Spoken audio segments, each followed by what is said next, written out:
పరిస్థితులను చూస్తున్నటువంటి అనుభవం నాకు. ఆచార్య జయశంకర్ గారు కాకతీయ విశ్వవిద్యాలయానికి వైస్ ఛాన్సలర్గా అయినటువంటి రోజుల్లో నేను డిప్యూటీ కలెక్టర్గా సెలెక్ట్ అయినటువంటి పరిస్థితి. 1969లో నేను బీఎస్సీ ఫైనల్ ఇయర్ ఉన్నప్పుడు నాకు 16 ఏళ్ల వయసు ఉన్నటువంటి పరిస్థితి. 16 ఏళ్ల వయసు నుంచి తెలంగాణ అంటూ తెలంగాణ రావడం కోసం చెప్పని కొందరు ఒక మార్గాన్ని పడితే నేను పట్టినటువంటి మార్గం అడ్మినిస్ట్రేటివ్ మార్గం.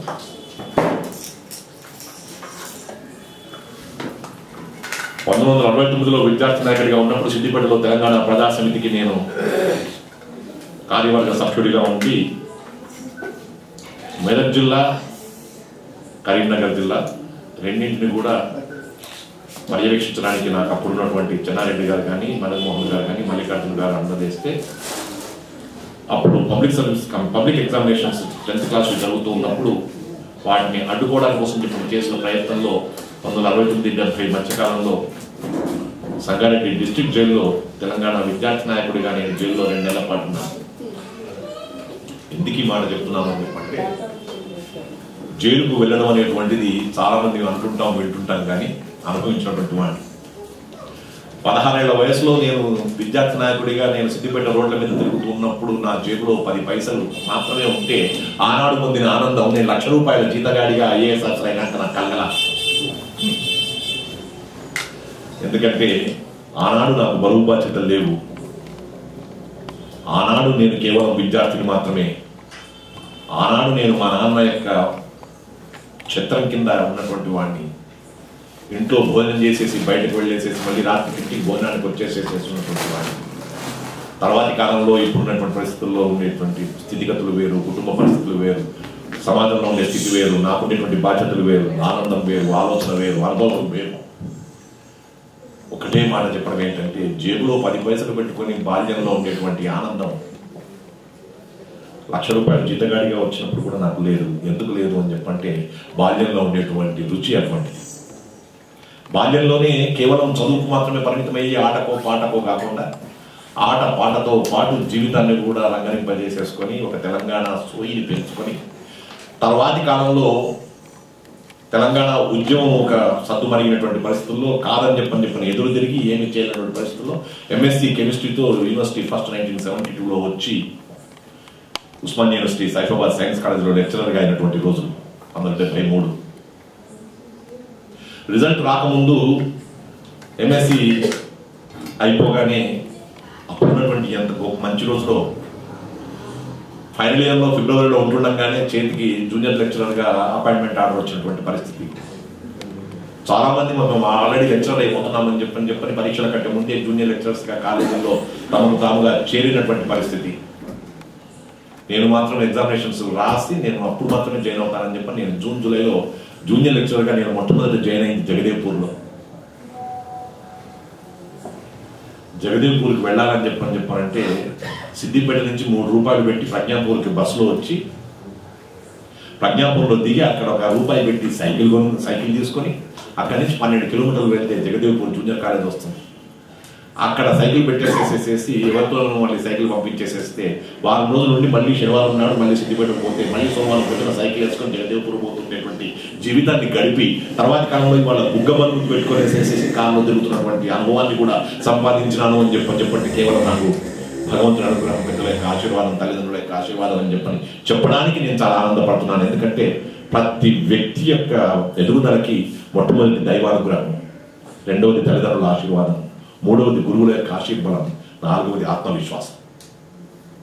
ఈ 4ని దృష్టిలో పెట్టుకొని ఇవాళ తెలంగాణ రాష్ట్రం ఏర్పడిన తర్వాత తెలంగాణ ప్రజల యొక్క ఆకాంక్ష సాకారమయ్యి తెలంగాణ ఎలా మనం నిర్మించుకోవాలనుకునేటువంటి స్థితిలో ఆలోచిస్తున్నటువంటి వేళ దీని వెనక ఒక 14 ఏళ్లుగా కృషి చేసినటువంటి పెద్దలు చంద్రశేఖరరావు గారు 2001లో తాను చేసినటువంటి కృషిలో ఉన్నప్పుడు నేను సర్వీస్లో ఉన్నాను. 1990లో డిసెంబర్లో నేను చెన్నారెడ్డి గారి దగ్గర పిఆర్ఓగా పనిచేశాను. చాలా మంది అనుకున్నారు నేను 1969లో చెన్నారెడ్డి గారితో పాటు ఉద్యమంలో ఉన్నాను కాబట్టి బహుశా ఆ పరిచయంతో నేను పిఆర్ఓగా అయ్యానేమో అని. కాదు,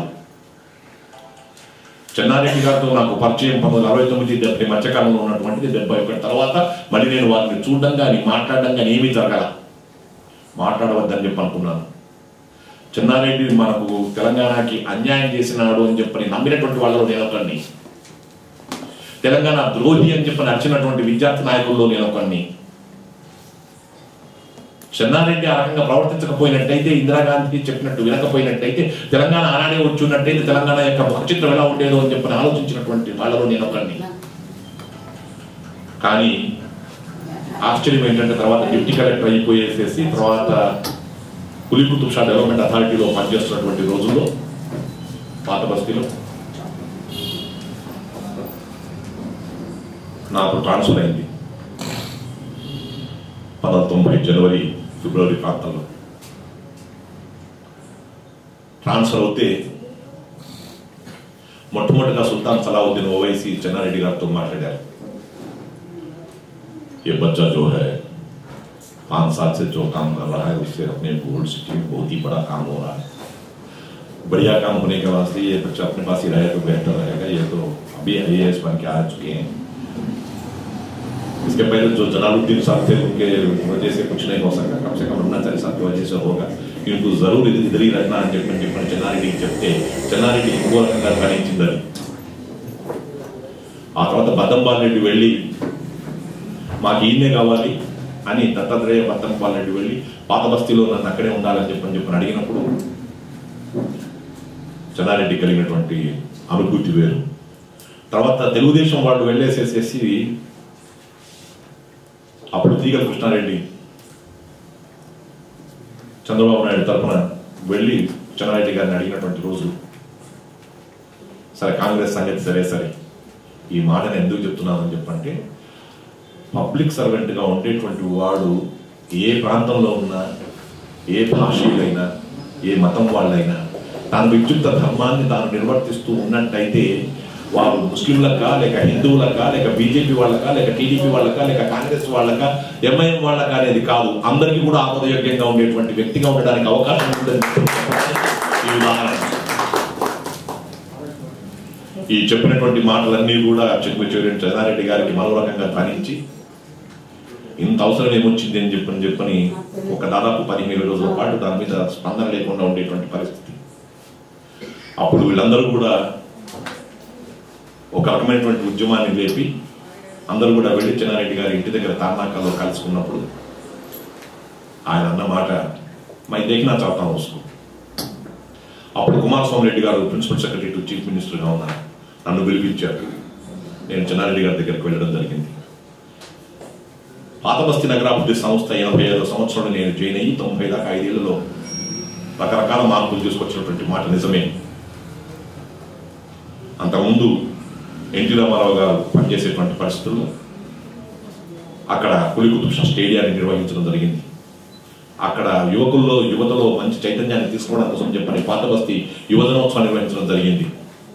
ఆ తర్వాత వాళ్ళలో ఒక రకమైన సామరస్యాన్ని తీసుకురావడం కోసం చెప్పని చార్మినార్ దగ్గర నుంచి ఫలక్నామా దాకా దాదాపు 1100 స్ట్రక్చర్స్ ని రోడ్ వైండింగ్ లో తీసేయడానికి కోసం చెప్పని ప్రణాళిక వేసి అందులో 475 స్ట్రక్చర్స్ ని తీసివేయడం జరిగింది. ఆ తర్వాత కుతుబ్ షాహీ టూమ్స్ ని ఇవాళ మనం చూస్తున్నటువంటి తాజ్ మహల్ ఏదైతే ఉందో దాన్ని కట్టడానికి కోసం చెప్పని ఆధారం బ్లాక్ తాజ్ గా ఈ కుతుబ్ షాహీ టూమ్స్ ని 7 సమాధులు ఒకటే చోట ఉండడం అనేటువంటిది ప్రపంచంలో ఎక్కడా లేదు. సుల్తాన్ కులీ కుతుబ్ షా కానీ, జంషెడ్ కులీ కుతుబ్ షా కానీ, ఇబ్రహీం కులీ కుతుబ్ షా కానీ, హయాత్ బక్షి బేగం కానీ, తానీషా కానీ చివరకు ఉండేటువంటి రాజు వారందరి యొక్క సమాధులు ఒకటే చోట ఉండేటువంటి పరిస్థితి. కాబట్టి 100 ఎకరాల భూమి అది అన్యాక్రాంతం కాకుండా ఉండాలని చెప్పంటే దాన్ని చాలా గొప్ప పర్యాటక ప్రాంతంగా చేయొచ్చు. తాజ్ మహల్ ఎలాగైతే ఇవాళ పర్యాటక ప్రాంతంగా ప్రణీకరింపబడుతుందో ప్రపంచం అంతా కూడా మనకు హైదరాబాద్ లో గోల్కొండ పక్కన ఉండేటువంటి ఈ 7 సమాధులు కూడా అంత గొప్పగా ఉంటాయని చెప్పని రామారావు గారికి చెప్తే ఆ రోజుల్లో 86వ సంవత్సరంలో ₹1 కోటి ఇస్తే దాన్ని డెవలప్ చేయడం కోసం చెప్పని చేసిన ప్రయత్నం. हमारा मुसलमानों का खबरस्तान को तबाह कर रहे सो అడ్మినిస్ట్రేటర్ అని చెప్పని అప్పటి రోజుల్లో సియాసత్లో వస్తే చాలా చోట్ల నుంచి కావాల్సినటువంటి విమర్శలు వస్తే దాన్ని ప్రిన్స్ ముఖవంజాతో మాట్లాడేసేసి వాటిని చెదరగొట్టడం కోసం చెప్పి చేసిన ప్రయత్నం అవన్నీ కూడా ప్రభుత్వంలో రిజిస్టర్ అయిపోయినందువల్ల వారిని నేను చూడాలని చెప్పి అనుకున్నప్పుడు నేను చెన్నారెడ్డి గారిని కలవడం జరిగింది.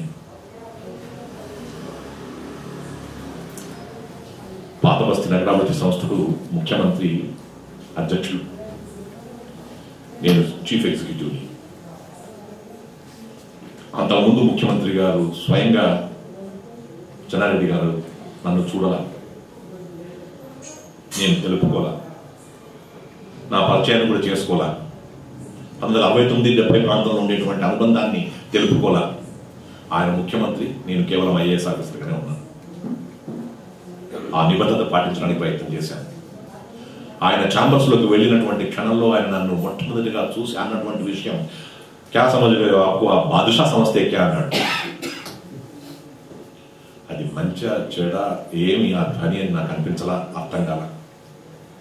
ముఖ్యమంత్రి ముందు ఒక ఆఫీసర్గా నిలబడ్డప్పుడు ఆయన అనేటువంటి టోన్, టెనర్ గమనించినట్టయితే అది ఆనందంతో అన్నటువంటి మాట కాదనిపించేసి మాత్రం ఏ కాంటెక్స్ట్లో మీరు అంటున్నారో తెలియదు, మీరు నాకు చైర్మన్, నేను కేవలం CEO సార్, అక్కడ అడ్మినిస్ట్రేటర్గా పనిచేస్తున్నాను అన్నాను.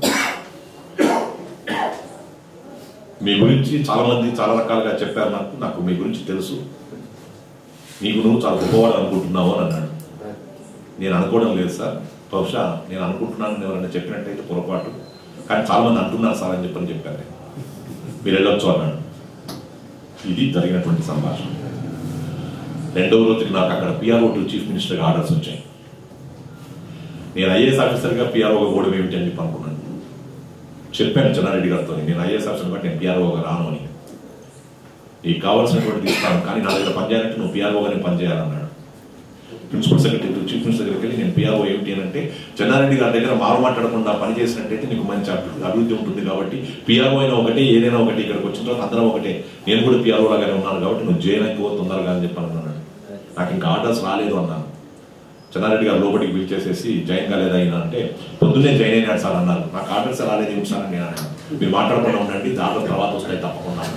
ఎందుకు ఈ మాటలు చెప్తున్నాను అని చెప్పంటే, ఒక ఆఫీసర్కు ఉండేటువంటి నిబంధనలు మనం చేస్తున్నప్పుడు ఎలా మనం వ్యవహరించాలనే దానికోసం చెప్పని చూసినటువంటి వాడిగా చెన్నారెడ్డి గారి దగ్గర అప్పుడు పనిచేసినటువంటి వాడిని, తర్వాత జనార్దన్ రెడ్డి గారి దగ్గర పనిచేసి, ఎన్టీ రామారావు దగ్గర పనిచేసి, చంద్రబాబు నాయుడు దగ్గర పనిచేసి, రాజశేఖర రెడ్డి గారి దగ్గర పనిచేసి, తర్వాత అప్పటి ఆంధ్రప్రదేశ్లో అడ్వైజర్గా పనిచేసేసిన తర్వాత వాలంటీర్ రిటైర్మెంట్ తీసుకొని 21 ఏప్రిల్ 2013లో నేను తెలంగాణ రాష్ట్ర సమితిలో జాయిన్ అయ్యాను. 20 నాడు నేను ప్రభుత్వంలో ఉన్నాను, ఆనాటి ప్రభుత్వంలో. 21 నాడు తెలంగాణ రాష్ట్ర సమితిలో ఉన్నాను. కారణం ఏంటంటే 1969వ సంవత్సరం 70 సంవత్సరం మధ్యకాలంలో తెలంగాణ ఎజిటేషన్ జరుగుతున్నటువంటి రోజుల్లో నేను BSc ఫైనల్ ఇయర్లో ఉన్నప్పుడు నన్ను చూసినటువంటి మిత్రుడు, మాకు కావాల్సిన శ్రేయోభిలాషి, ప్రస్తుత తెలంగాణ రాష్ట్ర తొలి ముఖ్యమంత్రి ఆదరణీయులు శ్రీ K. చంద్రశేఖరరావు గారు ఎప్పటికప్పుడు తమ వాత్సల్యాన్ని కురిపిస్తూ మీరు ఎప్పుడు తెలంగాణ రాష్ట్ర సమితికి వస్తామని చెప్పని అడిగినటువంటి పరిస్థితి నుంచి అడ్వైజర్గా నేను ఉన్నాను. ప్రపంచ తెలుగు మహాసభలు నడుస్తున్నాయి కాబట్టి తెలుగు భాషకు మనం కనీసం కొంత మంచి జరగడానికి అవకాశం ఉంటుంది, అందుకోసం చెప్పి నేను అడ్వైజర్గా ఉన్నాను, తెలుగు భాషను పట్టించుకోవాల్సిన అవసరం ఉంది అని చెప్పారు.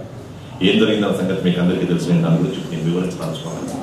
తెలంగాణ రాష్ట్ర సమితిలో నేను ఏప్రిల్లో జాయిన్ కావడంతో తర్వాత 2 నెలలలో UPA వాళ్ళు నిర్ణయం తీసుకోవడం, 2 నెలల్లో కేంద్రం నిర్ణయం తీసుకోవడం, ఆ తర్వాత 2 నెలల్లో పార్లమెంట్లు పెట్టడం, ఆ తర్వాత మనకందరికీ తెలిసినటువంటిది. అదేమి చిత్రమో కానీ తిరుమలలో మనం ఎక్కి దిగుతూ ఉన్నప్పుడు ఉండేటువంటి ఆనందం ఏదైతే ఉందో అలాంటి ఆనందం కలిగింది నేను తెలంగాణ రాష్ట్ర సమితిలో జాయిన్ అయిన తర్వాత. 2 నెలలకు ఒక్కసారి జరుగుతున్నటువంటి పరిణామాలను బట్టి చూసినట్టయితే తొందరలోనే తెలంగాణ వచ్చేస్తుందనేటువంటి ఆనందం, నేను చేరినందుకేమో అనేటువంటి భావం కూడా నాకు కలిగింది.